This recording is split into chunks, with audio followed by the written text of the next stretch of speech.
Hello. So back once again. This time, contest entry for JNGUYE. Sorry if I'm butchering your name, mate. Apologies, but yeah. Congratulations for over 100 subscribers. Give it a few more weeks. I'm sure you'll be doubling, tripling, quadrupling that. Great channel, great books. I'm really happy for you, mate. So yeah, this is my contest entry for you. First and foremost, you said you want to know where we're from. I'm actually from London, proper London. Yeah, I'm not sure if we're actually able to enter from overseas, but I am uh, just so you know. Anyway, so yeah, onto the books. So you want to know what our favourite heroes are. One of my top ones is Doctor Strange.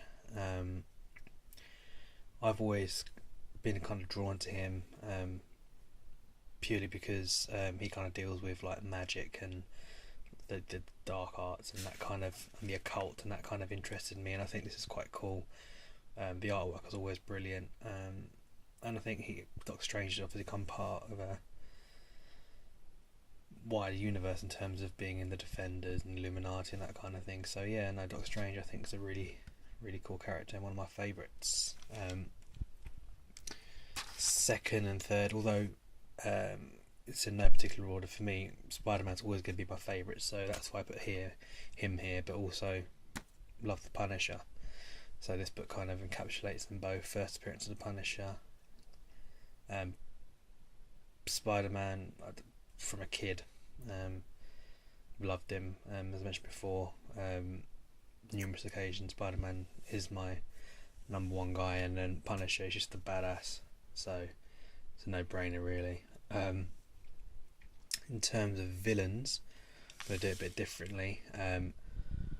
One of my favourites is the Green Goblin, so that is, oh, let's get that in the frame. That's probably an iconic scene from 39 and 40. Well, 39. The Green Goblin's always, he's just one of the original bad boys.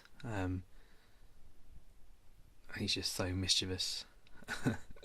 So yeah, he's one of them. Second, well, not in order. Sentinels. I've always had a thing for the Sentinels. I think they're just, again, I'm always drawn to the big bad boys. I think it's just from a kid, and especially from the animated series. Sentinel has always been kind of a key part of the X-Men, and now I'm looking forward to seeing the new film, Days of Future Past. And thirdly, we've got, well, if you can stand, I'm probably not going to stand because I haven't got its base. Oh, here we go. This is the Joker. Well, it's actually Heath Ledger as the Joker. Joker, I think everybody probably has a space in their top three for the Joker. He's had such a cultural impact. I think he's, especially in the films, Heath Ledger really brought him to life, of how maniacal he actually is, and I like how he's kind of progressed in the comics as well, from being just again quite mischievous to actually being just an evil bastard. So as you all may know, this is probably one of the shorter scenes in The Dark Knight where Heath Ledger / the Joker was dressed as a policeman during the funeral. So yes, then we move on to books that we would like to own. No brainer. Amazing Fantasy 15. Fan of Spider-Man, you gotta have that. Fantastic Four #1, I'd love to own as well. Consider this my reader copy. And again, Detective Comics 27. For me, these kind of, I've always preferred Batman to Superman. So for me, this kind of started it, and then this almost ushered in like the Silver Age, Marvel side, superhero teams and all that, and then the hero that we could all relate to, being teenagers and Spider-Man. Okay, so finally we move on to the Holy Grail of our collection. I cheated and I chose two. I've got two. One is this, I've shown it before, is my Herb Trimp sketchbook,